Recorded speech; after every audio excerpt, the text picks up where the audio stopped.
Hello সবাইকে। আজকের ভিডিওতে আমরা দেখব ফিজিক্স ইউনিট 4 এর circular motion. So let's start.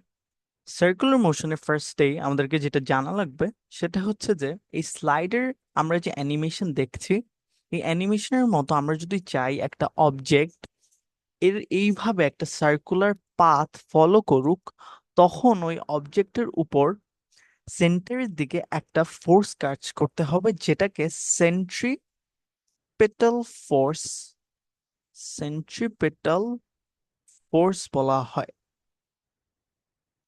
So আমরা কি বুঝলাম যে এইভাবে যদি আমরা চাই একটা সার্কুলার পাথ ফলো করুক একটা অবজেক্ট, তাহলে ওই অবজেক্টের উপর সেন্টারের দিকে একটা ফোর্স কাজ করে, যেটাকে আমরা সেন্ট্রিপিটাল ফোর্স বলি। এখন সেন্ট্রিপিটাল ফোর্সের দুইটা প্রপার্টিজ আমাদেরকে জানতে হবে।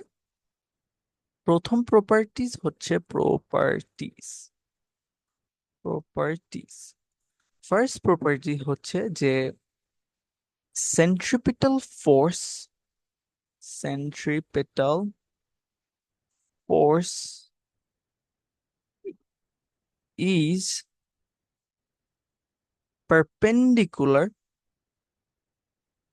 perpendicular to the direction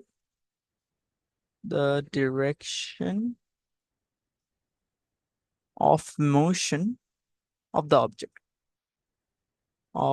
the object check. So এটা বলতে আমি কি বুঝাচ্ছি, এই যে আমরা লেটস সে এই যে অবজেক্টটা, এই অরেঞ্জ কালারের যে অবজেক্টটা আছে, এটা এই সার্কুলার পাথ ফলো করার সময় আমরা একটা স্পেসিফিক পয়েন্ট, এই এ পয়েন্টে এই অবজেক্টকে কোনোভাবে থামালাম বা এই পয়েন্ট আমরা একটা ছবি তুললাম। তখন আমরা দেখব কি এই অবজেক্টের direction of motion is towards the right. তাহলে আমার সেন্ট্রিপিটাল ফোর্স কোন দিকে হবে? Centripetal force will be perpendicularly downwards making 90 degrees with the direction of motion. So আমরা প্রপার্টিতে যা শিখলাম সেটাই আমরা এখানে দেখতে পারতেছি। এখন আমার অবজেক্টটা যদি এইভাবে ক্লকওয়াইজ রোটেট করে আর এই পজিশনে আসে, তখন কি হবে? তখন একদম সেম। তখন লেটস সে যে আমার অবজেক্টের ডিরেকশন অফ মোশন হচ্ছে বাম দিকে এর মোশন। আর তাহলে এটা সেন্ট্রিপিটাল ফোর্স কোন দিকে হবে? সেন্ট্রিপিটাল ফোর্স আমরা জানি যে সেন্টারের দিকে কাজ করে, আর আমরা জানি মোশনের পারপেন্ডিকুলার। তাহলে সরি, তাহলে সিম্পলি আমরা উপরের দিকে একটা অ্যারো দিয়ে দিব, that this is my force centripetal force. তো আমরা এই স্লাইড থেকে কি শিখলাম? এই স্লাইড থেকে আমরা সেন্ট্রিপিটাল ফোর্সটা কি সেটা শিখলাম, আর সেন্ট্রিপিটাল ফোর্সের যে একটা প্রপার্টিজ আছে সেটা শিখলাম। সেন্ট্রিপিটাল ফোর্সের আরেকটা প্রপার্টিজ আছে যেটা আমাদেরকে জানা লাগবে, that is centripetal force is a resultant force. এখন রেজাল্টেন্ট ফোর্স বলতে কি বোঝায় এটা আমরা ও লেভেলস থেকে শিখে এসেছি, আমি এটার উপর বেশি আর ডিসকাস করব না। আমি জাস্ট তোমাদেরকে একটা সিনারিওর মাধ্যমে বুঝাতে চাচ্ছি যে why centripetal force is a resultant force. এখন সিনারিওটা কেমন? সিনারিওটা হচ্ছে যে লেটস সে তুমি একটা স্ট্রিং এর সাথে একটা অবজেক্ট অ্যাটাচ করলা, দেন মাঝখান থেকে ধরে তুমি আহ, স- আহ, তুমি হোয়াট স্ট্রিংটাকে তুমি মাঝখান থেকে ধরে ঘোরানো শুরু করলা। তখন কি হবে? মাঝখান থেকে যখন তুমি ঘোরানো শুরু করবা, তখন এই একটা চারটা পয়েন্ট হবে, এ, পয়েন্ট বি, পয়েন্ট সি আর পয়েন্ট ডি। এখন পয়েন্ট এতে আমরা যদি রেজাল্টেন্ট ফোর্সটা বের করি কিরকম হবে? রেজাল্টেন্ট ফোর্স বের করার জন্য আমরা দেখব, আমরা ফোর্স গুলো আগে ফাইন্ড আউট করি, এতে কি কি ফোর্স কাজ করতেছে অবজেক্টের উপর। সো আমরা দেখব যে টেনশন নিচের দিকে কাজ করবে আর আমার ওয়েটও নিচের দিকে কাজ করবে। আমরা জানি ওয়েট অলওয়েজ নিচের দিকে কাজ করে, আর টেনশনের ব্যাপারটা যদি আসে, টেনশন কি করতেছে? আমরা স্ট্রিংটাকে কিন্তু মাঝখান থেকে ভার্টিক্যালি ঘোরাচ্ছি, তাহলে কিন্তু স্ট্রিং এর জন্য একটা টেনশন ফোর্স কাজ করবে স্ট্রিং এর উপর। সেই টেনশনটাও এখানে থাকবে আর অবজেক্টের উপর ওয়েট। তাহলে রেজাল্টেন্ট ফোর্স কি হবে এতে? এট এ, আর এফ এর মাধ্যমে রেজাল্টেন্ট ফোর্সটা আমি করলাম, টি প্লাস ডাব্লিউ। আর আমরা জানি যে সেন্ট্রিপিটাল ফোর্স হচ্ছে একটা রেজাল্টেন্ট ফোর্স, তাহলে আমরা কি লিখতে পারি? রেজাল্টেন্ট ফোর্সের জায়গায় আমরা সিম্পলি লিখতে পারি যে সেন্ট্রিপিটাল ফোর্স টি প্লাস ডাব্লিউ। এখানে এফসি বলতে আমি সেন্ট্রিপিটাল ফোর্স বোঝাচ্ছি, সেন্ট্রিপিটাল ফোর্স। সিম্পলি আমি রেজাল্টেন্ট ফোর্সটা যে ওইটাকে আমি সেন্ট্রিপিটাল ফোর্স হিসেবে লিখতে পারি, কারণ আমরা জানি যে সার্কুলার মোশনে centripetal force is a resultant force. Next আমরা বিতে যাই। বিতে কি হবে? অ্যাট বি, অ্যাট বিতে আমরা আগে ফোর্স গুলা বের করে অবজেক্টের উপর কি কি ফোর্স কাজ করতেছে, সেম টেনশন বাম দিকে, আর আমার নিচের দিকে হচ্ছে ওয়েট। তাহলে আমি সেন্ট্রিপিটাল ফোর্স কি হবে? সেন্ট্রিপিটাল ফোর্স হবে টেনশন। এখন তোমরা অনেকজনই আস করতে পারো, ভাইয়া ওয়েটটা আপনি কেন নিলেন? ওয়েট আমরা কেন নিব? ওয়েট তো সেন্টারের দিকে কাজ করছে না। না, সেন্টারের দিকে কাজ করছে না, সেন্টার অপোজিট দিকে কাজ করছে। এটা কি directly on the object, and directly on the object কাজ করতেছে। সো এখানে কিন্তু সেন্ট্রিপিটাল ফোর্সের সাথে এটার কোনো রিলেশন নাই, দ্যাটস ওয়াই আমরা ওয়েট নিব না। Okay, so let's go to point C. At C, C হচ্ছে একদম bottom most point. At C তে আমরা কি কি ফোর্স কাজ করছে? টেনশন উপরের দিকে, আর আমার অবজেক্টের যে ওয়েটটা আছে সেটা নিচের দিকে কাজ করছে। তাহলে আমার সেন্ট্রিপিটাল ফোর্স হবে টেনশন মাইনাস ওয়েট। এইখানে আছে আরেকটা জিনিস।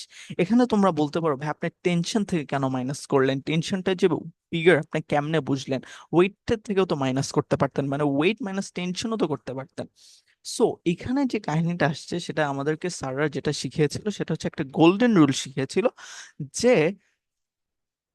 সেন্টারের দিকে সেন্টারের দিকে যে ফোর্সটা কাজ করবে সেটাই হচ্ছে অলওয়েজ গ্রেটার হবে। The force acting towards the centre, towards the centre is greater, is greater.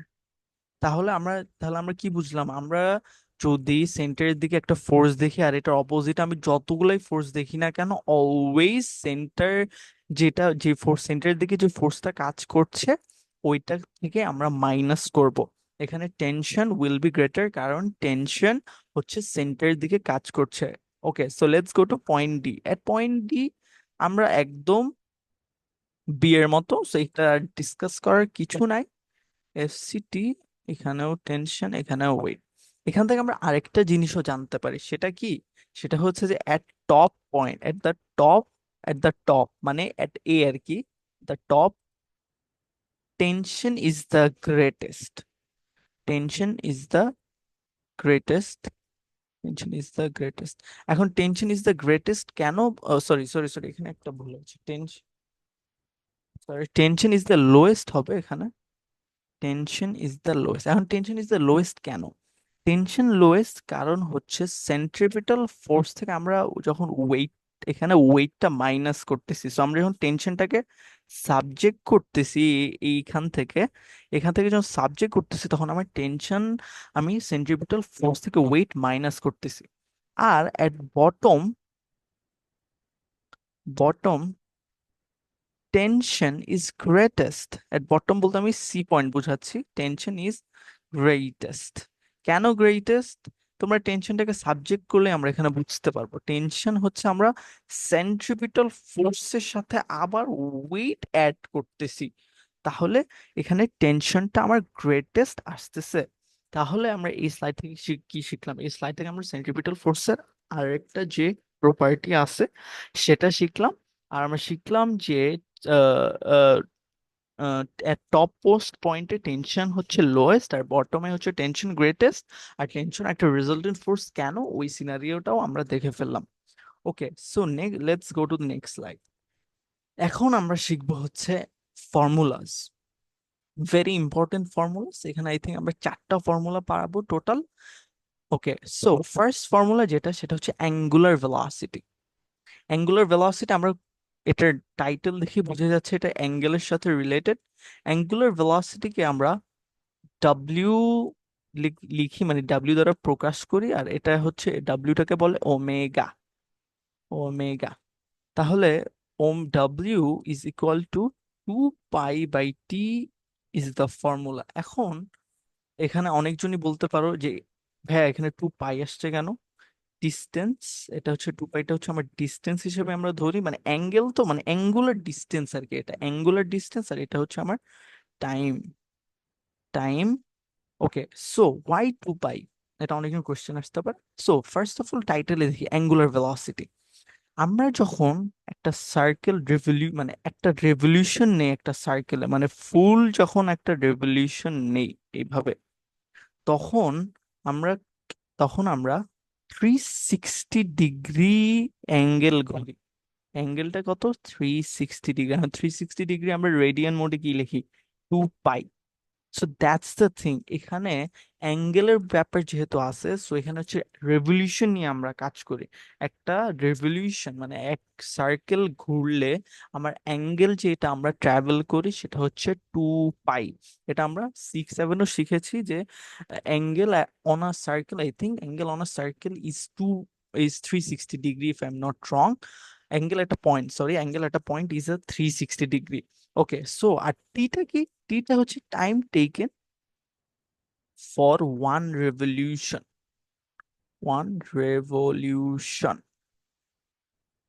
তাহলে এখানে কি আসবে? 2 পাই। আমি এখানে কি লিখতে পারি? 2 পাই এফ ও এটা লিখতে পারি। কিভাবে এফ লিখতে পারবো? ফ্রিকোয়েন্সি কেন আসবে? কারণ আমরা জানি frequency is equal two 1/t, মানে 1/টাইম পিরিয়ড ইজ মাই ফ্রিকোয়েন্সি। ওইখান থেকে এটা 2 পাই এফ আসতেছে, আমরা ও লেভেলস এ ফ্রিকোয়েন্সির ব্যাপারে শিখে এসেছি। সো আমরা অ্যাঙ্গুলার ভেলোসিটিতে কি দেখলাম? যে এটা হচ্ছে angular distance by time taken. Angular ডিস্টেন্সটা কি বোঝাচ্ছে? সেটা হচ্ছে যে একটা রেভলিউশন মানে একটা সার্কেল যখন হচ্ছে 360 ডিগ্রিজ, আর এখান থেকে আমরা 2 পাই এফ ও পেয়ে যাই। ওকে, সো নেক্সট হচ্ছে ট্যানজেনশিয়াল ভেলোসিটি। ট্যানজেনশিয়াল ভেলোসিটি হচ্ছে একদম simple, V is equal to distance by time, যেখানে আমার সার্কুলার ডিস্টেন্সটা হচ্ছে 2 pi r by T. 2 pi r by T. 2 pi আর কেন হলো? ডিস্টেন্স, তো এখানে তো অ্যাঙ্গেলের কিছু নাই। সো সার্কেলের পেরিমিটার কি? সার্কেলের যে আমরা বর্ডারটা পার করছি, মানে বর্ডারটাই তো আমরা রেভলিউশন নিচ্ছি। সো ওই বর্ডারটা হচ্ছে আমার সার্কামফারেন্স, আর সার্কামফারেন্সের ভ্যালুই হচ্ছে, মানে ওই পেরিমিটার, সার্কেলের যে পেরিমিটার সেটাকে আমরা সার্কামফারেন্স বলি। সার্কামফারেন্স হচ্ছে 2 পাই আর। তো এখান থেকে 2 পাই আর বাই টি, যেখানে আমরা 2 পাই বাই টি ইন্টু আর, যেখানে 2 পাই বাই টিকে আমরা কি লিখতে পারি? Omega into R, V equal to R omega. এই যে 2 পাই এখান থেকে আসছে আর কি, 2 পাইটা। সো এখান থেকে আমরা 4টা ইকুয়েশন শিখলাম। ফার্স্ট ইকুয়েশন হচ্ছে omega is equal to 2 pi by t. Next equation হচ্ছে omega is equal to 2 pi f. Third ইকুয়েশনটা হচ্ছে v equal to 2 pi r by t. তারপরেরটা হচ্ছে v equal to R omega. I hope you guys understand. যদি ভুল তোমরা না বুঝে থাকো, you guys can comment down, I will try to help. Next হচ্ছে একদম আমরা স- এতক্ষণ স্পিড পড়লাম, সো এখন আমাদেরকে এক্সেলারেশনের ব্যাপারে শেখা লাগবে। সো সেন্ট্রিপিটাল এক্সেলারেশন, এতদিন আমরা নর্মাল এক্সেলারেশন শিখেছি, এখন আমাদের শিখতে হবে সেন্ট্রিপিটাল এক্সেলারেশন, মানে সার্কুলার মোশনে যে এক্সেলারেশনটা হয় সেটাও আমাদেরকে শিখতে হবে। এখন centripetal acceleration equal to v square by r, এটার যে ডিরাইভেশনটা আছে ভি স্কোয়ার বাই আর, এই ডিরাইভেশনটা ইম্পর্টেন্ট, কারণ এই ডিরাইভেশনটা কোয়েশ্চেনে আসছে, আমি অনেকবারই দেখছি। সো আমি জাস্ট এই সেন্ট্রিপিটাল এক্সেলারেশনের ডিরাইভেশনটা তোমাদেরকে দেখাই দিই। ওকে, সো এই ডিরাইভেশন শুরুর আগে আমাদেরকে যেটা মনে করতে হবে সেটা হচ্ছে velocity. Velocity is a vector quantity, is a vector quantity, মানে মিন্স এটার means it has direction, direction and magnitude, মানে এটার ভ্যালুও আছে আবার ডিরেকশনও আছে। ওকে, সো এটা আমরা জেনে ফেললাম। So let's go to my diagram. এখন আমরা ডায়াগ্রামে দেখছি যে এখানে লেটস আমার অবজেক্টটা সার্কুলার পাথ ফলো করতেছে, এই পয়েন্টে অবজেক্টের স্পিড হচ্ছে v1, আর এই পয়েন্টে অবজেক্টের স্পিড হচ্ছে v2। এটা হচ্ছে আমার রেডিয়াস, এটাও আমার রেডিয়াস, আর রেডিয়াসের ভিতরে যে অ্যাঙ্গেলটা আছে সেটা হচ্ছে থেটা। আমরা এটা জেনে ফেললাম। এখানে একটা জিনিস আমাদেরকে অ্যাজিউম করতে হবে, assume speed is constant, speed is constant. এখন আমি এটা বলতে কি বোঝাচ্ছি, স্পিড কনস্ট্যান্ট বলতে কি বোঝাচ্ছি? স্পিড কনস্ট্যান্ট বলতে বোঝাচ্ছি যে v1 হচ্ছে আমার 20, লেটস সে v1, মানে এটা একটা এক্সাম্পল যে v1 এর স্পিড, v1 যে মানে পয়েন্ট এতে যে v1 স্পিড আছে সেটা হচ্ছে 20 মিটার পার সেকেন্ড, আর v2 তে হচ্ছে -20 মিটার পার সেকেন্ড। মানে স্পিডটা কিন্তু সেম, বাট ভেলোসিটি তো আবার ডিরেকশন আছে। সো ডিরেকশন যেহেতু আছে, তাহলে v1 হবে আর v2 হবে, মানে ওদের ভ্যালু সেম না, ডিরেকশনের কারণে, ভেক্টর কোয়ান্টিটির কারণে ওদের এই জন্য আমরা আলাদা হয়ে গেছে, একটা v1 হয়ে গেছে, একটা v2 হয়ে গেছে, but speed will always be constant. এখন আমরা কি করব? এখন আমরা লেটস ট্রাই আ ট্রায়াঙ্গুলার, মানে এখানে একটা ট্রায়াঙ্গুলার ল ইউজ করব, যে ভি ওয়ান কে মানে ভেলোসিটি কি নিয়ে, আর এটা হচ্ছে আমার ভি টু। এখন তাহলে এটা কি হবে আমার? এটা আমরা জানি যে ট্রায়াঙ্গেল অনুযায়ী এটা আমার ডেল্টা ভি হবে। এখন এই অ্যাঙ্গেলটা কি হবে? এই অ্যাঙ্গেলটা অনেকজনই বুঝতে পারতেছো মেবি, এই অ্যাঙ্গেলটা এই থেটাই হবে। এখন থেটা কেন হবে? থেটার হচ্ছে এটা একটা থিওরেম টাইপের, যে the angle between two lines, the angle between two lines is equal to the angle, is equal to the angle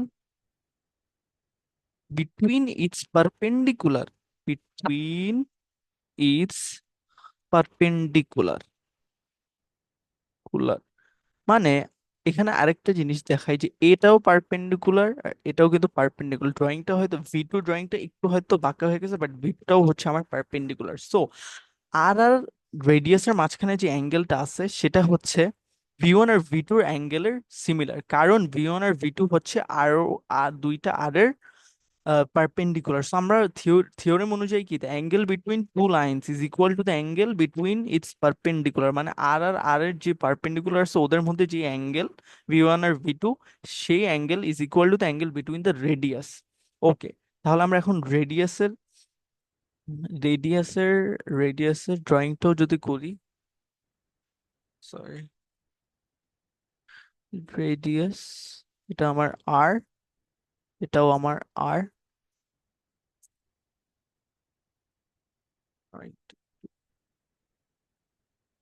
আর। এখন একটা জিনিস আমাদেরকে যা করতে হবে সেটা হচ্ছে যে লেটস সে এই যে আমরা যে থেটাটা নিয়েছি, এই থেটার ভ্যালুটা আমরা একদম ছোট করে দিছি, মানে যা আছে তার 1/10,000 করে দিছি আমার থেটাটা। বলতে কি বোঝাচ্ছে, আমি এখানে একটা যে স্ট্রেট লাইন যদি অ্যাড করি তাহলে হয়তো আরো ভালো করে বুঝবা। সরি, ইনসার্ট শেপস, এখানে একদম একদম এখানে চলে আসলো, আর এটা একদম এখানে, মানে ছোট থেকে ছোট যাকে বলে,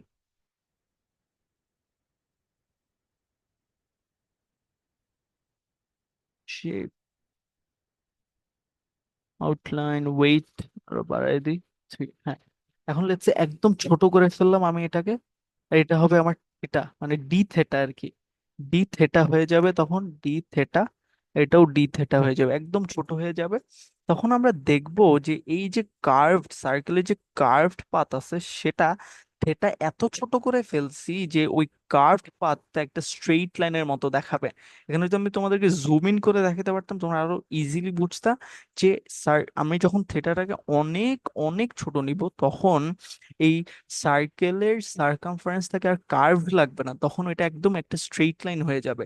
তখন আমি ইজিলি বলতে পারি যে আমার তো স্পিড আমি জানি যে কনস্ট্যান্ট, তাহলে আমি ইজিলি বলতে পারি তখন এই ডিস্টেন্সটা হবে হচ্ছে v/ডেল্টা। কারণ সার্কামফারেন্সের জায়গা একদম স্ট্রেইট লাইন, আর আমি স্পিড জানি যে আমার স্পিড হচ্ছে v, আর আমি এখানে ডেল্টা টি ধরলাম, মানে time taken from A to নতুন যে ছোট যে থেটার পয়েন্টটা আছে সেটা। তাহলে এখন আমরা যদি এই দুইটা ট্রায়াঙ্গেল পেয়ে গেলাম, এখন যদি আমি সিমিলারিটি ইউজ করি, সিমিলারিটি ইউজ করলে এরকম আসবে ডেল্টা ভি বাই ভি। তখন আমরা কি করব? তখন আমরা দেখবো যে ভি স্কোয়ার বাই আর, টিটাকে নিচে নিয়ে আসবো, ডেল্টা ভি বাই টি। তখন কি হবে? A equal to v square by আর।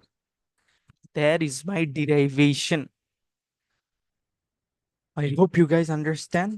এই ডেরিভেশনটা একটু কমপ্লিকেটেড, বাট আমি যদি আবার একটু ডিসকাস করি, সো তোমরা এ দুইটা পয়েন্ট নিব ফার্স্টে, ভি 1 আর ভি 2।